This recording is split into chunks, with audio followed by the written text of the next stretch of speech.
La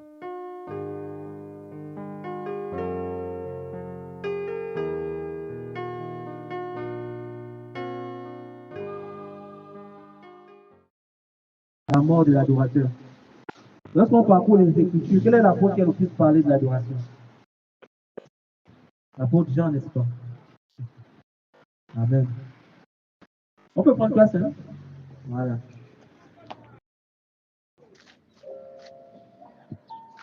À partir du verset 5. Il arriva dans une ville de Samarie nommée Sychar, près du champ que Jacob avait donné à Joseph son fils. On parle de Jésus qui arrive à Samarie, dans un lieu bien précis en fait, à un endroit bien précis. Jésus s'était approché d'un champ que Jacob avait donné à Joseph, son fils. Mais qui est Joseph?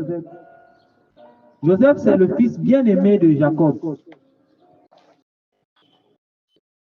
Qui est Joseph? Joseph est celui qui était tellement intègre que pour sa fidélité au Père, ses frères l'ont trahi. Qui est Joseph? Joseph faisait tellement bien son travail que même là où il était vendu en esclavage, on l'a accusé faussement. Joseph. Et on dit que Jésus passait près du puits, près du champ, autant pour moi, que Jacob avait donné à Joseph. Lorsqu'on va dans l'ancienne alliance, on ne fait pas mention de ce champ. On va dire Joseph qui conduit ses frères, on va dire Joseph qui fait les songes. Moi, je ne savais pas que Joseph avait un champ. Que son père lui avait donné. Et quand on parle du champ, le champ c'est une charge. Le champ c'est une portion de terre que l'on confie à un individu afin qu'il puisse semer certaines choses. Pour que demain, après-demain, le fruit de ce champ-là puisse soit nourrir des personnes, soit nourrir la personne elle-même. Mais on dit que Jésus passait près de ce champ-là. Le puits où la femme samaritaine a rencontré Jésus était à côté du champ de Joseph. Et lorsqu'on parle d'un champ, la question qu'on doit se poser, qu'est-ce que Joseph a semé? Pour qu'à cet endroit précisément, le Seigneur vienne parler de l'adoration. C'est un endroit où une femme impudique a rencontré un Jésus saint, qui ne l'a pas condamné pour son impudicité, mais qui a répondu aux questions qu'elle se posait au-dedans d'elle. Le champ de Joseph. Et lorsqu'on étudie la vie de Joseph, parce que pour connaître le champ de Joseph, parce qu'on peut connaître la vie de quelqu'un en fonction des œuvres qu'il a pratiquées. Et on va se rendre compte que dans la vie de Joseph, c'est-à-dire dans ce champ-là, on a rencontré la trahison. Mais malgré la trahison, on a rencontré un Joseph qui a fait du bien à ceux qui l'avaient trahi. On a rencontré un Joseph qui a semé la miséricorde, là où le jugement devait triompher. On rencontre un Joseph qui faisait tellement bien son travail que la récompense de son travail a été quoi? Le fait d'être accusé de viol.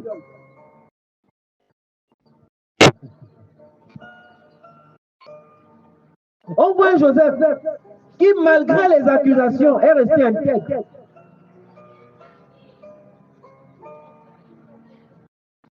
En fait, la plupart du temps, si on n'avait pas vu la fin de la vie de Joseph, on aurait dit que Joseph, là, lui, c'est un maudit, quoi.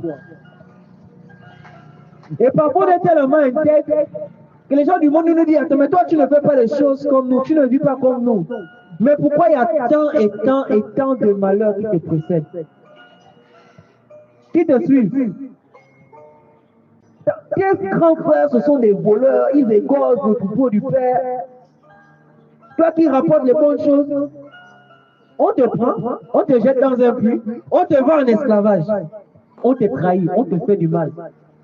Arrivé là-bas, tu es un peu élevé, la femme du patron t'accuse encore. On t'accuse encore de viol. Arrivant en prison encore, tu aides encore les gens. Le gars, quand ils sont de prison, tu dis bien ne m'oublie pas, il t'oublie. Joseph a fait face à l'ingratitude. Joseph a fait face à la méchanceté. Pas la méchanceté des voisins, pas la méchanceté des cousins, la méchanceté de ses frères. Combien ne sont pas frustrés pour voir le niveau de méchanceté qu'on rencontre en milieu chrétien, qu'on ne rencontre même pas parmi nos amis païens?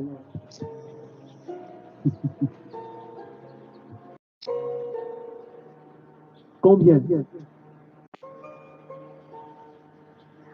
Combien n'ont pas rencontré des trahisons, des frustrations, des blessures? Mais lorsqu'on regarde le chant de Joseph, on se rend compte que ceux qui le vivaient ne l'ont pas détruit. Mais ça l'a fait quoi? Ça l'a construit. Ça l'a bâti.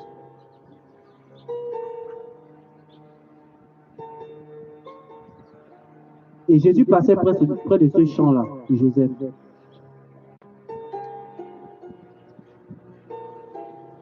Près de ce champ-là, Joseph, le champ de Joseph.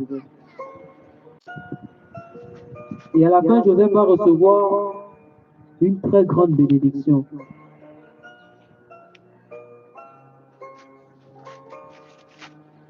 Après que tous les malheurs soient passés, la grâce a surabondé dans sa vie.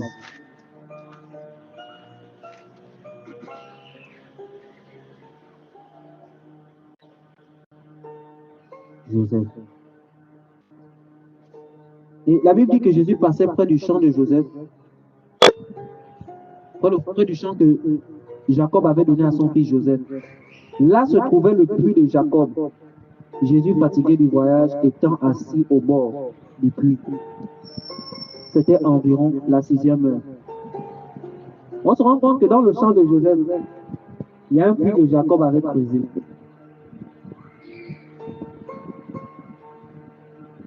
Il y a un puits. Pourquoi les hommes creusaient les puits? C'est parce que leur environnement était hostile. La plupart du temps, lorsqu'on creuse les puits, c'est parce qu'il n'y a pas de source d'eau naturelle qui vient là.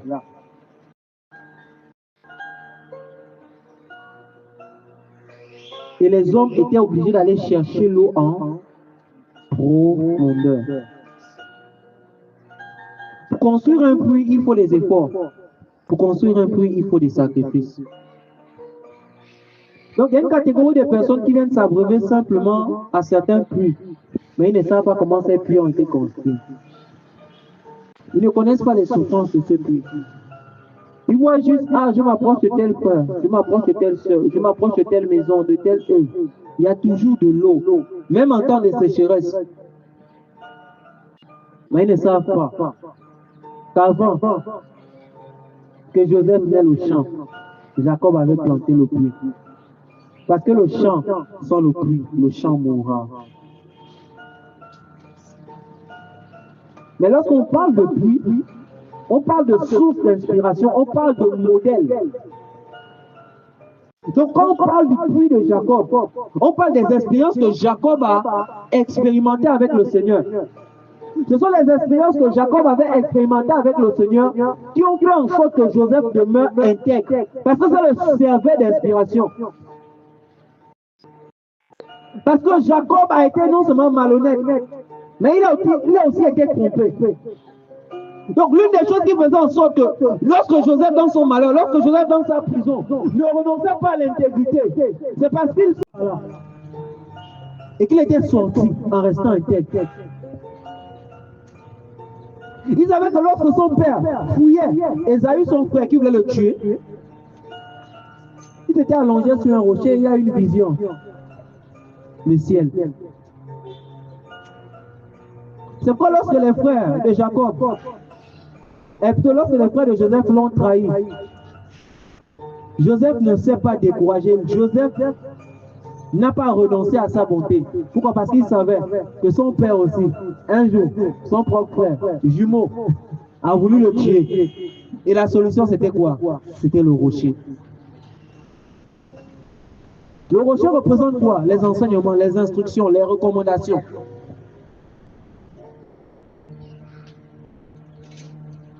Ça nous apprend quoi? Que lorsqu'on traverse des moments de trahison, on doit avoir pour lieu de refuge quoi? La parole du Seigneur. Regarde, Jésus, notre maître, est passé par là, la trahison, l'abandon des disciples. Il n'y a pas un disciple qui n'a pas abandonné Jésus. Il n'y a pas un. Même Jean l'a abandonné. Pierre l'a abandonné. Judas ne l'a pas abandonné, Judas l'a livré même. Et comment est-ce que le Seigneur n'a pas eu le cœur rempli de haine face à cela? Il s'est appuyé sur le rocher.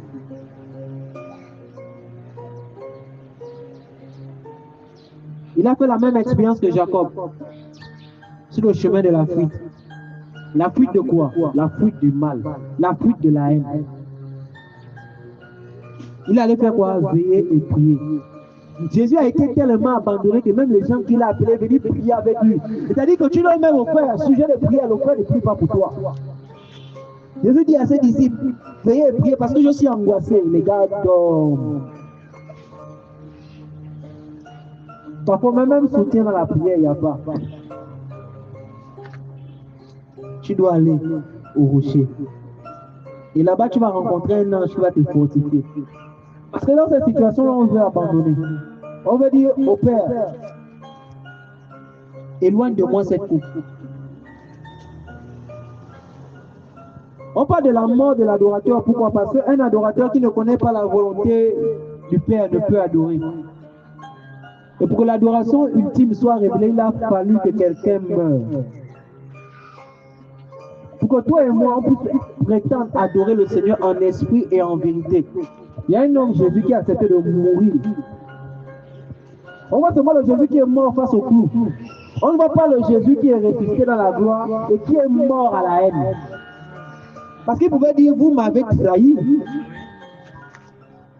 Je commence par vous. Mais on voit le Jésus qui a pardonné. Donc un Jésus qui est mort à quoi? La haine. Et lorsqu'on lit le livre de Jean, Jean dit, celui qui est son frère est dans les ténèbres. Autrement dit, un adorateur rempli de haine vis-à-vis de ses frères est un adorateur qui est dans les ténèbres et un adorateur de Satan. Donc au puits de Jacob, Jacob était mort à la haine. Et il va aller plus loin. Son oncle va le tromper. Jacob va se retrouver dans... On appelle ça comment? Le mariage... la polygamie contre sa volonté.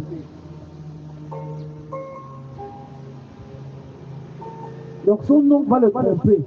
Non seulement par rapport à sa femme, mais par rapport aussi à son salaire. Ça représente quoi? Tu peux arriver à un endroit, dans une assemblée, parmi des frères, parmi des soeurs, tu travailles, tu mets les organes, comme on dit. Et au moment où tu dois recevoir le salaire, c'est-à-dire la récompense, quand même, les remercie.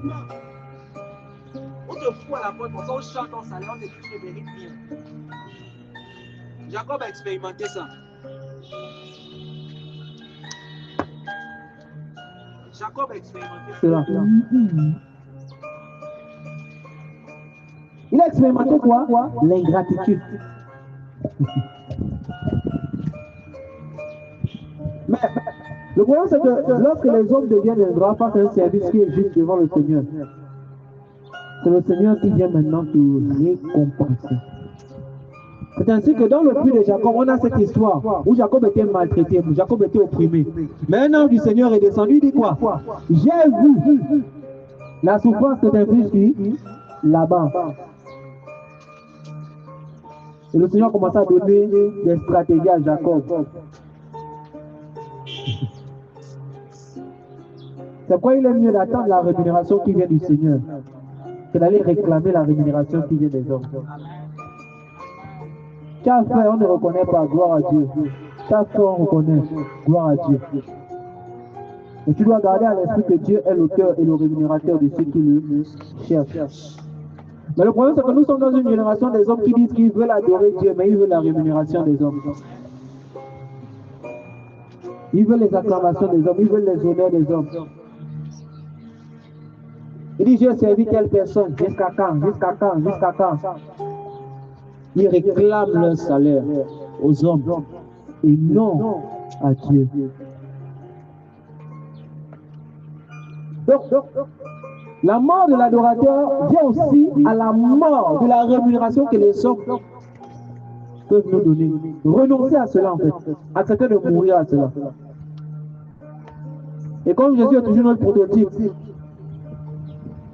et là Jésus a ouvert les yeux de quelqu'un. Même celui qui est venu l'arrêter, on a coupé son oreille sur place, il a collé. Et le gars a pas eu la force de le transporter.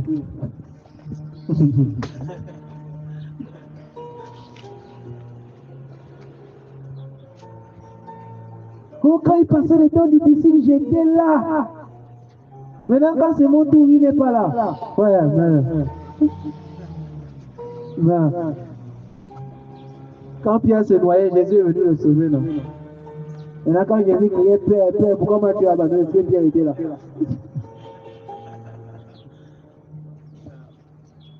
On arrive à mourir à la rémunération des hommes lorsqu'on s'attend à la rémunération qui vient de Dieu. Amen.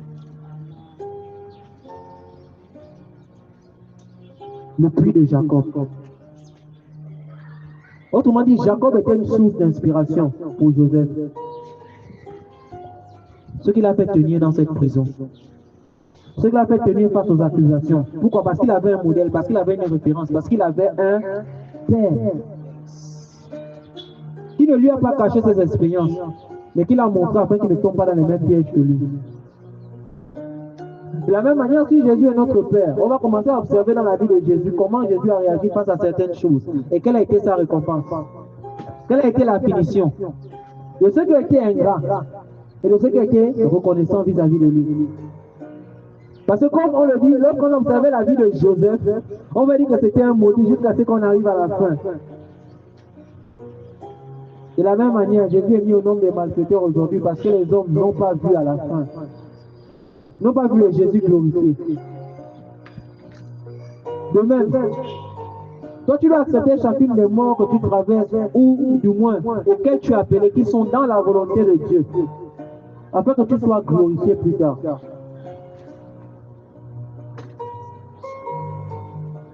Afin que tu sois glorifié plus tard. Parce que celui qui adore finit par porter la gloire de celui qui l'adore. On a l'exemple de Moïse, qui est parti adorer le Seigneur sur la montagne, qui est redescendu avec la gloire du Seigneur, il ne savait pas. On a l'exemple d'Abraham. Abraham qui a accepté de payer le prix, qui imposait l'adoration, qui est ressorti avec un lieu où on envoie les saints, appelé celui de mort, appelé le saint d'Abraham. Abraham n'était pas le premier saint qui est mort. On a donné un lieu éternel. Le nom d'un homme.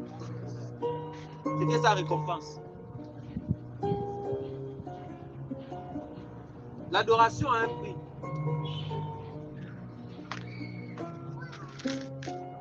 Mais l'adoration a aussi des récompenses.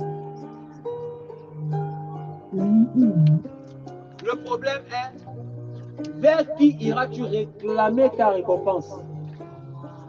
Parce que lorsque tu penses que ta vie de sainteté, ce sont les hommes qui doivent te récompenser parce que tu te sanctifies, quand les hommes ne seront plus là, tu vas plus te sanctifier. Lorsque tu penses que ton intégrité, ce sont les hommes qui doivent récompenser ton intégrité, quand ces hommes ne seront plus là, tu vas arrêter d'être intègre.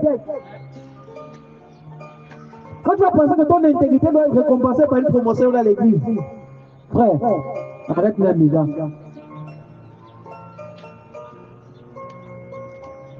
Abandonne.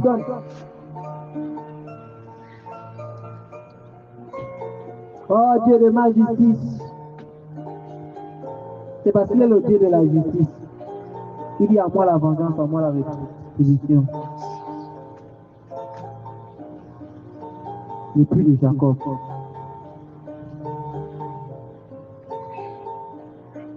le puits de Jacob.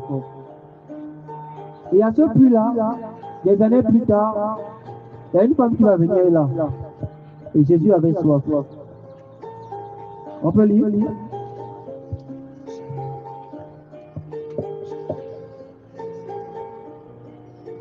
On dit une femme de Samarie vint puiser de l'eau. Jésus lui dit, donne-moi à boire, car ses disciples étaient allés à la ville pour acheter des vivres. La femme samaritaine lui dit, comment toi qui es juif, me demandes-tu à boire à moi qui suis une femme samaritaine? Les juifs, en effet, n'ont pas de relation avec les samaritains. Jésus lui répondit, si tu connaissais le don de Dieu et qui est celui qui te dit, donne-moi à boire, tu lui aurais toi-même demandé à boire et il t'aurait donné de l'eau vive. Le souci avec l'eau du puits, c'est que l'eau du puits est parfois remplie de microbes, des impuretés autres, parce que c'est stagnant. Donc, ce qui veut dire que les expériences des hommes, de nos pères, dans la foi de nos pères charnels, ne sont pas des expériences qui s'adaptent à toutes les époques et à toutes les saisons. Ça peut nous instruire. Amen. Mais parfois, lorsqu'ils nous parlent, on se rend compte que ce qu'ils nous disent ne correspond pas à notre réalité. Parfois, on veut bien aller leur demander les conseils. Mais ils donnent les conseils de l'Antiquité qui ne sont pas adaptés à notre réalité présente aujourd'hui, à notre défi présent aujourd'hui. Eux, avant, pour être au contact de la pornographie, il fallait qu'ils aillent dans les librairies. Il fallait beaucoup d'efforts. Mais pour nous, tu es là à la maison, tu as demandé ou tu n'as pas demandé, ça vient. Donc il va te donner les conseils de l'Antiquité. Oh mon fils, ne va pas à tel endroit, ne fais pas ceci, ne fais pas cela. C'est bien. Mais face à la technologie aujourd'hui, les mêmes conseils ne s'appliquent pas. Parce qu'à un moment donné, tu te demandes, je vais appliquer le verset fouille comment? Parce que si je fouille, c'est là devant moi. Si je recule, c'est là derrière moi. Si je regarde à gauche, c'est là. Et c'est là où Jésus dit, si tu connaissais le don de Dieu, qui est celui qui te dit, donne-moi à boire? Qui est celui qui te dit, donne-moi ta jeunesse? Qui est celui qui te dit, donne-moi ta vie? Tu l'aurais demandé toi-même à boire. Parce que lorsque Jésus veut étancher une certaine soif dans ta vie, il commence à te demander certaines choses. Jésus vient, il te dit, donne-moi ton temps. Pourquoi? Parce que en donnant à Jésus ton temps aujourd'hui, il est en train de t'actualiser par rapport aux tentations du siècle présent. Donc tu n'auras pas l'actualité de la sainteté si tu n'as pas donné à Jésus ce qu'il t'a demandé. Comme la femme samaritaine, elle n'avait pas l'actualité de l'adoration. Voici pourquoi elle venait encore au puits de Jacob. Elle n'était pas actualisée. Elle avait encore les conceptions autres. Oh, les Juifs n'ont pas de relation avec les Samaritains. Les guerres d'avant. Oh, pourquoi vous les Juifs, vous dites qu'il faut adorer ici, alors que nos pères, elles n'avaient pas la conception de leur père. Non. Quand il a commencé à converser avec Jésus, quand il a commencé à donner un peu son attention, son temps à Jésus, et Dieu a commencé à lui dire, femme, l'heure vient, et elle est déjà venue. Vous les vrais adorateurs, adorons le Père. Ce sera dit à Jérusalem. Donc, elle, parce qu'elle n'était pas actualisée par rapport à la saison, elle cherchait un lieu d'adoration.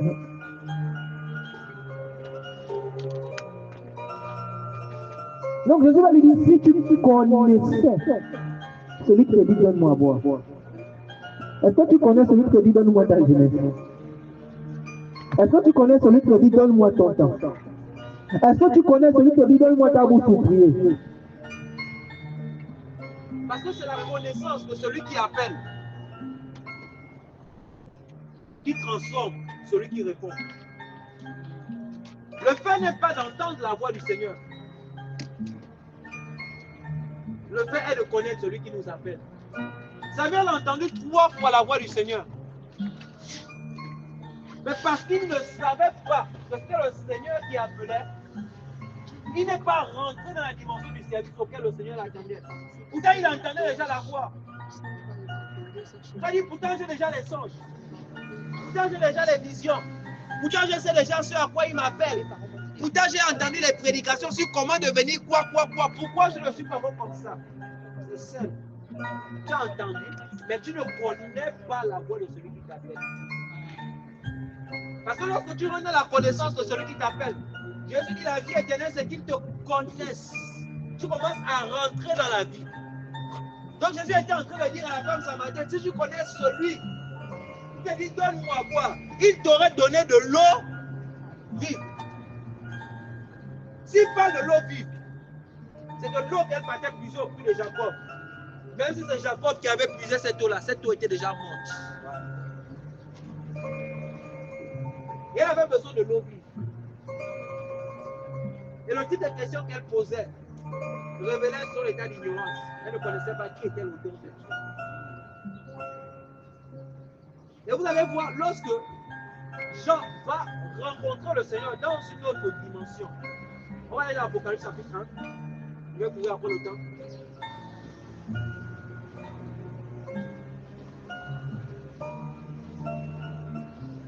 Il est écrit ceci, Apocalypse chapitre 1, à partir du verset 1. Révélation de Jésus-Christ, que Dieu lui a donné pour montrer à ses serviteurs les choses qui doivent arriver bientôt et qu'il a fait par l'envoi de son ange à son serviteur Jean. Souvenons-nous qu'on disait que pour que l'adorateur puisse rentrer dans la dimension de service, pour que l'adorateur puisse être dans les conditions que le Seigneur veut, il faudra qu'il connaisse. Et le livre de l'Apocalypse commence à prendre révélation de qui? De Jésus-Christ. Question. Jean a marché 3 ans avec nous. Jean a enseigné. Jean était dans l'acte des apôtres, il a expérimenté l'effusion de l'esprit. Jean a vu comment Pierre a dit au boiteux, quand on lui lève, tout il marche. Jean a vu comment on a égorgé Jacques. Jean a vu comment Paul s'est arrêté. Parce que Jean était le dernier apôtre en vie. Et sur l'île de Patmos, le Seigneur qui encore Jean déjà Dieu. C'est-à-dire que tu n'as même pas encore l'expérience de Jean. Mais Jean, dans sa vieillesse, reçoit une révélation de Jésus.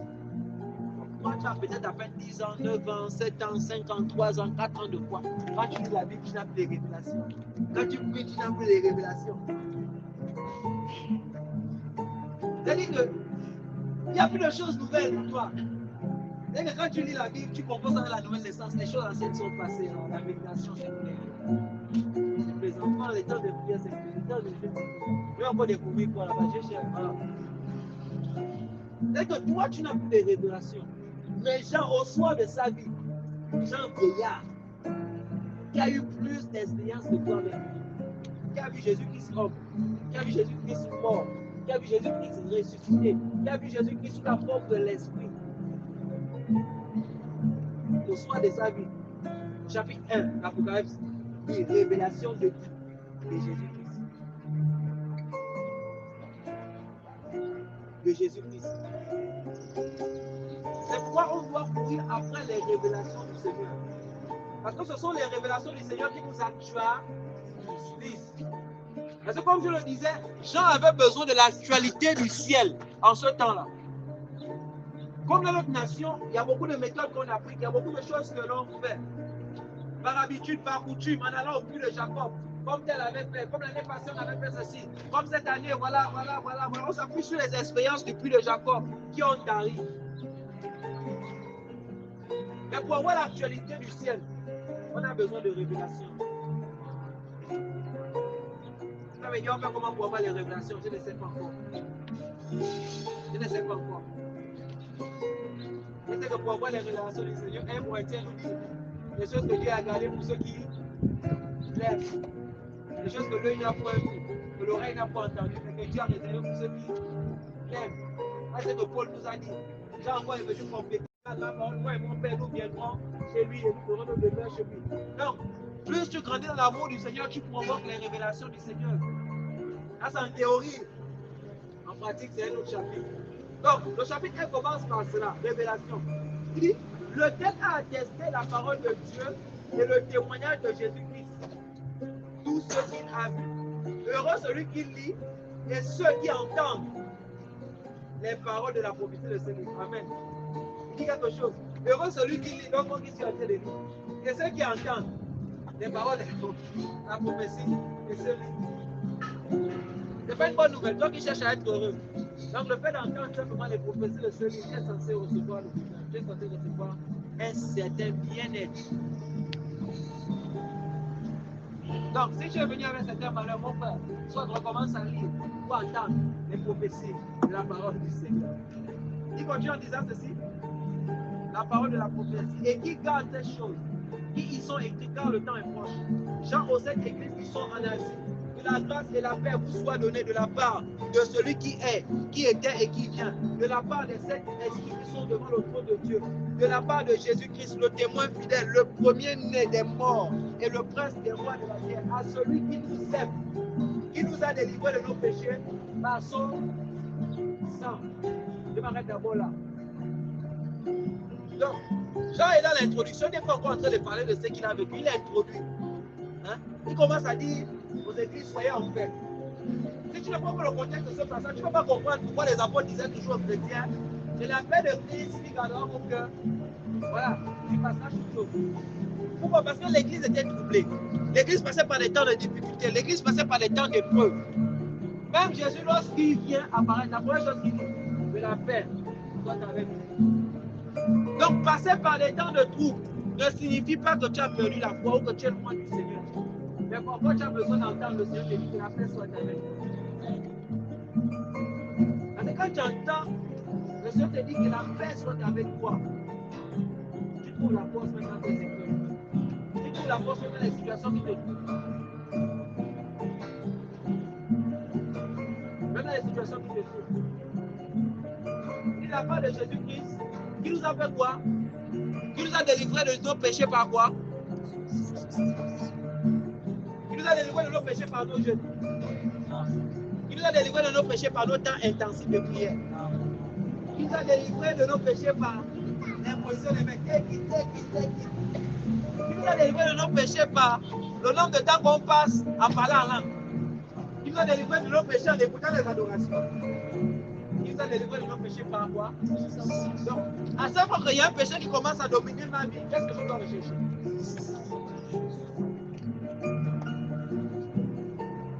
À chaque fois que je veux la véritable délivrance. Pourquoi lorsque Jésus-Christ marchait, il disait ceci? Il disait, si le Fils vous affranchit, vous serez véritablement libre. Il parle d'être véritablement libre. Parce qu'il y a des gens qui sont libres de manière partielle. Il y a des gens qui sont en liberté provisoire. Hein?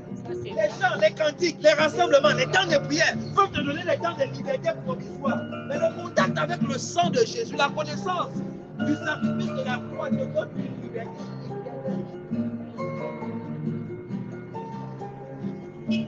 C'est pas arrête les temps de maintien par le jeûne, les temps de maintien par la. Et quand tu cherches la délivrance prophétique, on va jeûner, on va prier, on va faire toutes ces choses parce qu'on cherche à être en communion avec Dieu. C'est quand tu fais toutes ces choses à être en communion avec Dieu, la seule chose que tu peux faire, ce sont les prières de repentance. En dehors de ça, tu ne peux rien faire avec d'autres. Mais quand tu cherches la délivrance par rapport au péché, c'est une question de sang. C'est une question de sang. Pourquoi? Parce que le péché, c'est un virus. C'est un virus qui ne meurt que par l'antidote.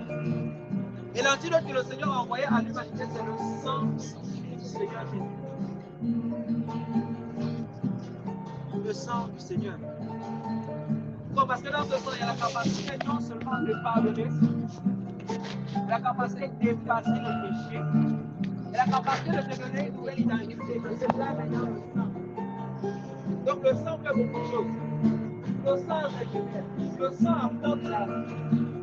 Mais parce que Dieu voulait nous donner sa vie, il a envoyé son Fils.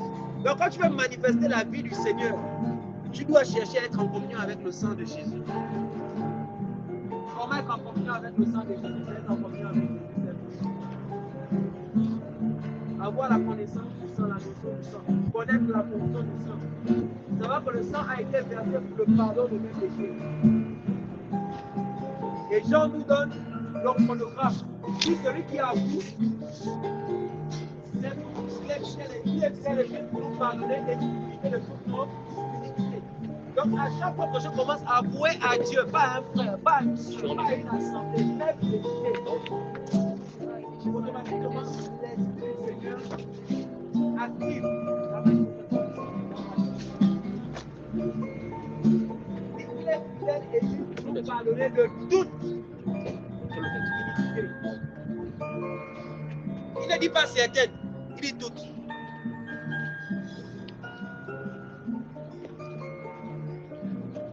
Il dit toute.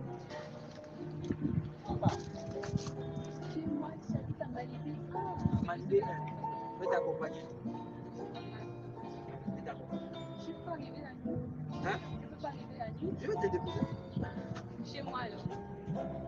D'accord. Parce que les parents sont venus à 17h. Le sang.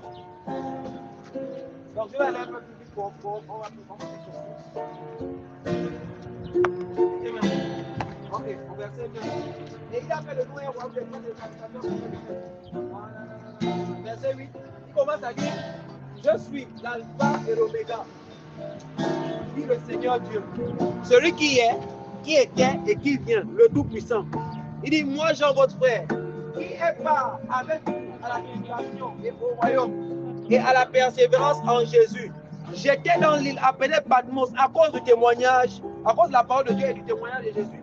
Je fus ravi en esprit au jour du Seigneur et j'entendis derrière moi une voix forte, comme le son d'une trompette, qui disait, ce que tu vois, écris-le dans le livre et envoie-le aux 7 églises, à Éphèse, à Smyrne, à Pergame, à Philadelphie, à Sardes et à Laodicée. Il dit, je me retournais pour connaître quelle était la voix qui me parlait. Souvenez-vous que lorsque j'étais en train d'introduire, je disais, tu peux entendre des messages, mais lorsque tu ne connais pas, Jean va dire, il va entendre une voix. Il disait seulement. Il va entendre une voix qui va dire, parle à telle église, à telle, je suis ceci, je suis cela, je suis cela. Et Jean va avoir le désir, pas seulement d'entendre, mais de connaître la voix qui parlait. Et lorsque Jean va avoir ce désir-là s'active comment? Après les temps de prière, toi-même tu décides de connaître, tu décides toi-même de chercher le Seigneur. Tu entends des beaux messages, des belles révélations et autres. Toi-même tu décides de te retourner, connaître la voix qui t'a parlé. Donc Jean cherchait à connaître. Et il pouvait rester simplement sur son dos. Et ça pouvait s'arrêter là. Parce que la voix dit, ce que tu vois, je n'ai encore rien vu. Ce que tu entends écrit. Donc dans le plan du Seigneur, Jean était destiné à voir et à entendre. Mais il fallait qu'il puisse faire une action. Il devait se retourner. La même chose se passe avec Moïse. Le buisson Adam est devant lui. Il voit déjà le buisson qui brûle, mais qui ne s'éteint pas. Mais la Bible dit, Moïse dit, je vais me détourner pour voir quelle est cette grande vision. Et la Bible dit quoi? Le Seigneur appela du buisson Moïse. Donc il y a des expériences qu'on commence à avoir avec Dieu, qui sont dans le plan de Dieu pour nos vies, qui s'activent lorsque nous-mêmes, on se met en communion avec le désir de Dieu. C'est-à-dire que Dieu te cherche, tu le cherches, donc vous vous tamponnez. Yes. Mais si Dieu te cherche, Adam, où es-tu? Tu te caches. Tu cherches Dieu, tu vis aussi la désobéissance. Dieu se cache, il n'y a rien. Donc vous allez faire des caches comme ça là. Mais quand Dieu te cherche, tu dis, me voici, envoie-moi. C'est l'expression de la plupart des prophètes. Quand Dieu les cherche, il dit, me voici, c'est moi-même que tu cherchais. Oh, tu vas aller évangéliser dans tel, il dit, me voici, c'est moi que tu cherchais même. Oh ma fille, le sommeil, là, ne t'embête pas trop. Tu sais que tu peux encore intercéder pour que les autres puissent trouver le travail, même si toi tu ne trouves pas. Seigneur, me voici, envoie-moi. C'est-à-dire être disponible aux attentes de Dieu. On avance, on prend encore le temps. Il dit, je me retournais pour connaître quelle est la voix qui me parlait. Et après m'être retourné, je vis. Donc, il a vu. Il dit, je vis 7 chandeliers d'or. Et au milieu de 7 chandeliers d'or, quelqu'un qui ressemblait à un fils d'homme, vêtu d'une longue robe et ayant une ceinture d'or sur la poitrine. Sa tête et ses cheveux étaient blancs comme de la neige blanche, comme la neige. Ses yeux étaient comme une flamme de feu. Ses pieds étaient semblables à des reins ardents, comme s'il eût été embrasé dans la fournaise. Sa voix était comme le bruit des grandes eaux. Il avait dans sa main droite 7 étoiles. De sa bouche sortait une épée aiguë à 2 tranchants. Son visage était comme le soleil lorsqu'il prit dans sa force. Il dit, quand je le vis, je tombais à ses pieds comme mort. Il posa sa main sur moi, il posa sur moi sa main droite en disant, ne crains point. Donc, le thème c'est la mort de l'adorateur. Mais le gars qui a parlé de l'adoration a vu avec une expérience. Au-delà d'entendre, il a commencé à voir. Et la Bible dit que lorsqu'il a vu autant pour moi, celui qui s'adressait à lui, celui qui était au cœur de la vision, celui qui avait les yeux comme une flamme de feu, il dit quand il a vu ça, il est tombé à ses pieds comme mort. Et il a posé sa main sur lui. En lui disant ne crains point. Autrement dit, la mort de l'adorateur commence par les révélations de l'être qu'il adore, la connaissance de l'être qu'il adore. Si tu veux être un véritable adorateur, un adorateur mort, c'est-à-dire un adorateur qui tombe à ses pieds, un adorateur qui ne tombe pas au pied de la masturbation, un adorateur qui ne tombe pas au pied de l'idolâtrie, tu veux être un adorateur qui désire toujours ardemment de retourner et voir la voix qui s'adresse à toi. Tu dois être cet adorateur-là. Et lorsque tu deviens cet adorateur qui tombe à ses pieds comme mort, la Bible dit, il posa sur lui sa main droite. Et quand il a posé sur lui sa main droite, Jean commençait à voir autre chose, à entendre autre chose, à expérimenter autre chose. Parce que c'est la main du Seigneur qui nous aide. La main du Seigneur qui nous ravit, qui nous amène à vivre des expériences avec lui. Mais ça a commencé par quoi? L'attitude de Jean. Il s'est retourné pour voir qui parlait. Est-ce que lorsqu'une opportunité se dresse devant toi, tu retournes pour voir qui parle derrière cette opportunité? Est-ce que lorsqu'une invitation se dresse devant toi, tu te retournes dans la prière pour voir qui parle derrière cette invitation? Est-ce que lorsqu'un plaisir se présente devant toi, tu te retournes pour savoir si c'est un plaisir né de l'esprit ou c'est un plaisir né de la chair? La mort de l'adorateur, c'est-à-dire l'adorateur qui tombe au pied du Seigneur. Tomber au pied du Seigneur a une connotation très grande. On parle de Marthe et Marie. Marthe, qui s'agitait pour beaucoup de choses. C'est-à-dire que quand la présence du Seigneur était là, worship, elle était chaude. Elle faisait beaucoup d'activités dans la présence du Seigneur. Mais Marie, lorsque le Seigneur descendait là, elle cherchait une seule chose, entendre le Seigneur. Et le Seigneur va dire une chose. Marthe, tu t'agis pour beaucoup de choses. Marthe, tu t'agis pour beaucoup de programmes. Marthe, tu t'agis pour beaucoup de séminaires. Marthe, tu t'agis pour beaucoup de promotions. Tu t'agis pour beaucoup d'envie. Une seule chose est nécessaire. Et Marie a choisi la bonne part. La bonne part, c'était quoi? Être assis au pied du Seigneur. Être au pied du Seigneur. Autrement dit, Marie était morte à cette priorité dans la présence de Jésus. Parce que c'était une priorité pour une femme de faire le service lorsque les hommes rentrent. Mais elle a dit, je préfère sacrifier mon témoignage. Même si Jésus vient et les disciples viennent, on dit, je suis une femme paresseuse. Il n'y a pas de problème. Je suis une paresseuse parce que je vais écouter la parole de Dieu. Même si on dit que je suis un paresseux parce que je passe mon temps à prier, à méditer et autres, je veux choisir la bonne part. Parce que si je n'avais pas reçu cette bonne part-là, en étant dans certains milieux, j'allais renoncer au Seigneur.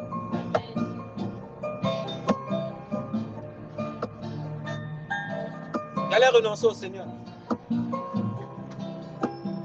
Donc, par la grâce du Seigneur, c'est de cela que je voulais parler aujourd'hui, je souhaitais parler aujourd'hui.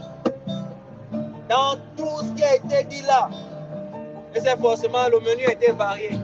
Il y a certains domaines, il y a certains plans dans ta vie qui ont été touchés. La seule chose que je vais te dire, va et garde la bonne part. Heureux ceux qui lisent et qui entendent les prophéties de ce livre, qui la gardent et qui la mettent en pratique. Donc si le Seigneur veut te faire grandir dans la révélation, ou tu vas expérimenter d'autres choses avec le Seigneur, tu sais ce que tu dois faire. Amen. Y a-t-il des questions? Amen, il n'y a pas de questions. Alléluia. Amen. Que Dieu soit béni.